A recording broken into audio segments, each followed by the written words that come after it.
നമസ്കാരം. ഒരു പുതിയ വിഷയം നിങ്ങളുമായി പങ്കുവെക്കുകയാണ്.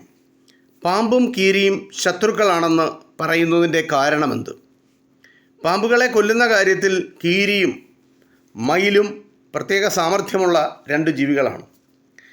പാമ്പിനെ കീഴ്പ്പെടുത്തുവാൻ കീരിക്ക് പല അടവുകളുണ്ട്. അതിലൊന്ന് ഒഴിഞ്ഞുമാറലാണ്. അതും വളരെ വേഗം ഒഴിഞ്ഞുമാറും.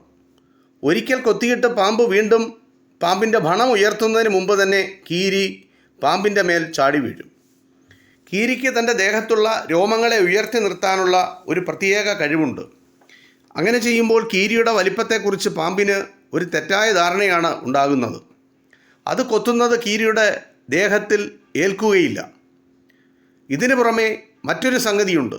കീരിയുടെ ശരീരത്തിന് പാമ്പിൻ്റെ വിഷത്തെ ചെറുക്കാനുള്ള ശക്തി വളരെ കൂടുതലാണ്.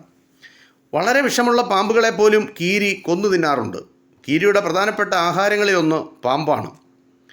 ഇതൊക്കെയാണ് പാമ്പും കീരിയും ശത്രുക്കളാണെന്ന് പറയുന്നതിനുള്ള പ്രധാന കാരണം.